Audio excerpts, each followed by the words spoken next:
বিজেপিক যিমান বেয়া পায় তাতকৈ হিমন্ত বিশ্ব শৰ্মাক মানুহে বেছি বেয়া পায়। এইবাৰ BTCত ৰাইজে হিমন্ত বিশ্ব শৰ্মাৰ বিৰুদ্ধে ৰায় দিছে। বেচাৰা প্ৰমোদ বড়ো হাৰা নাই, হিমন্ত বিশ্ব শৰ্মাৰ লগত থাকিলে সকলোৰে এই অৱস্থা হ'ব।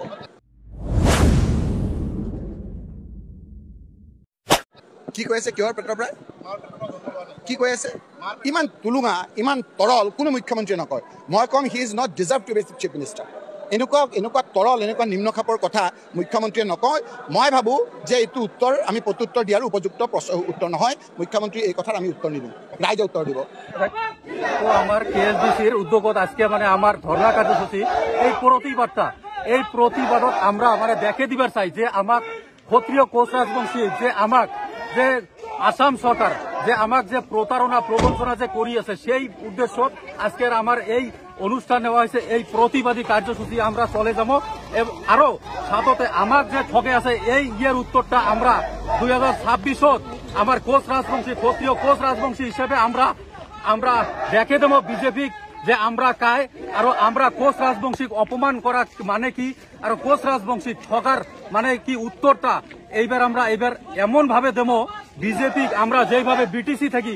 একদম লাত মারি বের করে দিছি সেই সেম টু সেম ভাবে আমরা এবার আসাম থেকে বিজেপিকে আমরা একদম লাত মারি একবারে 100% বের করে দেবো। এটাই আমার মূল উদ্দেশ্য। কথা হল যদি বিজেপি যদি আমাক চাইছে যে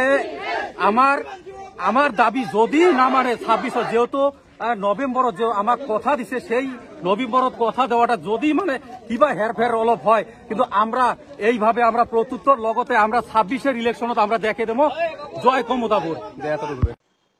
खुलुमबाय रायजोफोर गिबिसिनथाराव फिथांखि ब्लग इउटुब चेनेलनिफ्राय रायजो राजा बयनिसिमबो फुंबिलिनि गोजोननाय बावहरनाय जाबाय। जायफ्रा सानफ्रोमबो खौरां खोनासंनो मोजां मोनो नोंथांमोननि थाखाय आङो माखासे खौरांफोरखौहाय लानानै फैबावनाय जाबाय। रायजोफोर जों गिबियावनो नैबे सावगारिनि सायावहाय फंनैसो बाथ्रा सावरायलायगोन। नैथियावहाय डक्टर हेमन्त बिश्व शर्मा सारनि सायाव, थामथियाव हाग्रामा महिलारि सारनि सायावहाय, ब्रैथियावहाय दावराव देख्रेब अमर सिंह ब्रह्ममोननि सायाव जोङो माखासे बाथ्राफोरखौ सावरायलायनाय जागोन। बे समाव जों गिबिसिनथारावनो डक्टर हेमन्त बिश्व शर्मा मामाया मा बुंदों नोंथांमोना खोनासंनानै लाब्लानो जाबाय। ভাৰতীয় জনতা পাৰ্টীয়ে BPFৰ লগত আমাৰ যি ৰাজনৈতিক আলাপ আলোচনা কৰিব লাগে তাক আমি কৰি আছোঁ। কিন্তু বৰ্তমান হাগ্ৰামা মহিলাৰীয়ে চৰকাৰ এখন গঠন কৰিছে। চৰকাৰখন শক্তিশালী কৰিবৰ বাবে তেখেতক 30টা দিন 40টা দিনৰ প্ৰয়োজন আছে। তেখেতসকলে ইতিমধ্যে তেখেতসকলৰ মনৰ ভাৱ প্ৰকাশ কৰিছে যে NDAত আমি আহিব বিচাৰোঁ কিন্তু UPPL থাকিব নালাগে। এই সিদ্ধান্তবিলাক সময়ত ৰাষ্ট্ৰীয় নেতৃত্বই গ্ৰহণ কৰিব। বৰ্তমান আমি BPF চৰকাৰখন যাতে সফল হয়, হাগ্ৰামা মহিলাৰী যাতে সফল হয় তাৰ বাবে আমি তেখেতক ভাৰতীয় জনতা পাৰ্টি আৰু অসম চৰকাৰ দুইটাই তেখেতক আমি সহযোগিতা আগবঢ়াই যাম। बे समाव जों बयबो मिथिबायना BPF पार्टीखौहाय डक्टर हेमन्त बिश्व शर्मा मामा यानिकि BJP पार्टीया एंगाराखै। NDA सरकार दानायनि बाथ्रा बुंदों। प्रमोद बर' सारनि पार्टी UPPL पार्टीखौहाय एरख'नायनि बाथ्रा बुंदों। नाथाय बेसेबां सैथो जाहैगोन खामानिया बेखौहाय नेनानै था रायजोफोर। दा सरकारा पावारफुल नङा, सरकारखौ दानोनो हायाखै बुंनो थाङोब्ला BPF पार्टीया। दा BPF पार्टीया दासिमहालागैबो EMफोरनोबो खामानि राननो हायाखै। जों बेखौहाय बयबो नुखादों, मैयाबो आं भिडिअ होखादों। नाथाय दानिया दुखुनांथावा बेसो दे BPF पार्टी देरहानाय लोगो लोगोनो BJP पार्टीनि आसाम गभर्नमेन्टनि चिफ डक्टर हेमन्त बिश्व शर्मा सारा बै ST नङै मानसिफोरनोहाय 6 जनगोष्ठीफोरनोहाय ST होनायनि खुगा बेखेवनाया जोबोद दुखुनांथाव जादों। दा जोंनि बर'फोरनि जायगायावबो बियो गोहोम गोग्लैगोन। मानोना जों बयबो मिथिखागौ गसाइगाव एरियायावहाय कमतापुर बिनाय राजबंशीफोरनि माखासे हाबसननाय गोबां दङ जोंनि BTRनिफ्राय क'क्राझारावबो। दा बेखौहाय गासैखौबो जों बयबो मिथिखागौ। अब्ला बिसोरखौ मिथिसेयावबो दिनैनि समावहाय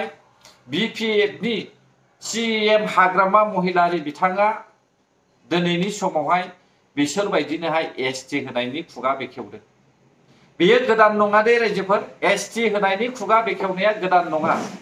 हाग्रामा महिलारि सारा सिगांनि समावबो एसटि होनाय बाथ्राखौ बुंबोखादों नोंथांमोना बेवहाय आसामिस आखरजों लिरनाय बेवहाय फरायनानै नायब्लानो जाबाय बिथाङा सिगांबो खुगा बेखेवबोखादों बेनिखायनो आरोबाव देरहानो थाखाय इलेक्शननि समावहाय केम्पिं खालामनाय समाव बियो इलेक्शन मेनिफेस्ट'आवहाय बे मरान मरथक आदिबासि बैसोरनोहाय राजबंशीफोरनोहाय एसटि होनाय जायखौहाय जोङो खुगानिफ्राय खोनानो मोनदों दा जाय जाथिहा स्टेटआनो गैया दा बे स्टेट गैयै मानसियासो दिनैनि समावहाय बै गोजौ थाखोनि मानसिफोरनोहाय एसटि होनायनि बाथ्रा बुङोब्ला अब्ला बेसेबां गाज्रि जागोन बाथ्राया बेखौ नोंथांमोनाबो साननो रोंदोंना दिनै डक्टर हेमन्त बिश्व शर्मा सारा बर' हारिखौहाय नासयनो थाखाय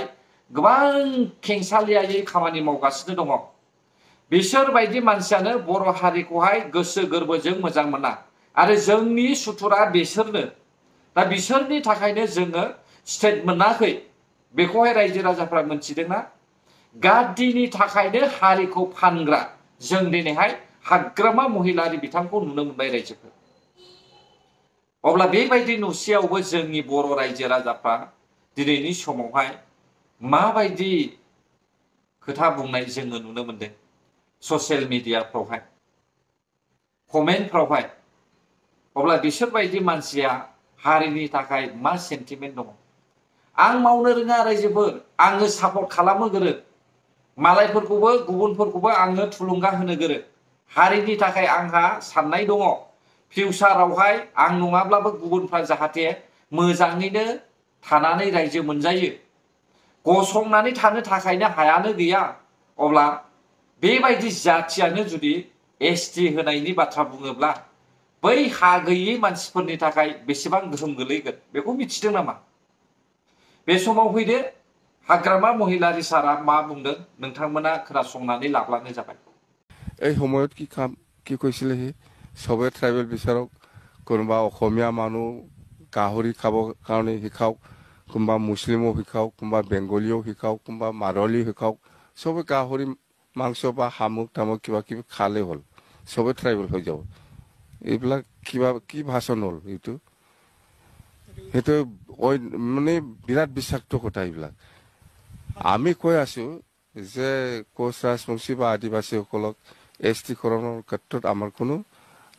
আপত্তি নাই দিয়ক আমাৰ কোনো আপত্তি নাই সেইটোৱে কৈ আছো बेखौनो बुङो जाम्बा आदुवानि रायजो सासन खालामनाय मोनथिबायना जानाय लोंनायजोंहाय सोमोन्दो गैया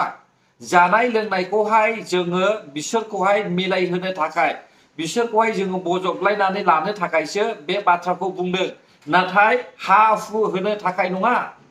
हा हुखौहाय बिसोरजोंहाय जानाय लोंनायजों लोगोसे गावनि हाखौबो हगारना होनो थाखाय बे बाथ्राखौ बुङाखै अमा बेदर जाहोनांगौ होननानै बिसोरनो हा होनांगौ बे बाथ्राखौ बुङाखै नोङो सासे आदुवा बायदि जाम्बा लिडार होननानै जोङो बुंनांगोन बिपिएफनि सिटखौ मिथिबाय दा दिनैनि समाव जोङो फोरमान मोनदों बिपिएफ देरहानाय लोगो लोगो बिसोरबायदि मानसिया दावराव खालामदों दा बेबायदि दावरावखौ 5 बोसोराव नुबोदोंमोन नामा रावबो नुबोआखै आरो बेबायदि दावरावबो खालामाखै इलेक्शन जोबनाय लोगो लोगो रिजाल्ट होखांनाय लोगो लोगो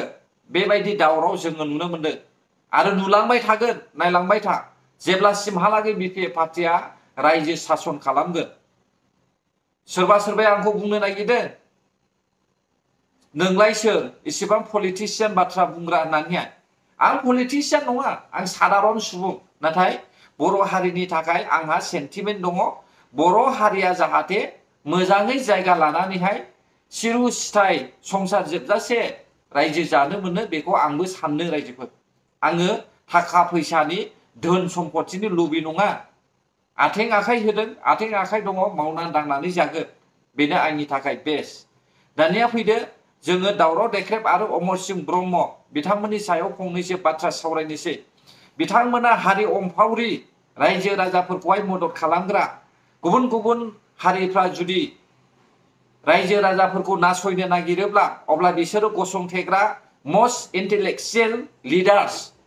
जोंनि बर' हारिनि थाखाय दा जुदि बर' हारिनि सायावहाय माबा मोनसे गोहोम खोलैयोब्ला बर' हारिखौ नासयनायनि खामानिया जुदि सोलियोब्ला बिसोरो गसंथेनांगौ बेखौ आं बुंदों रायजोफोर आरो जुदि गसंथेया गिबियावनो दावराव देख्रेबखौनो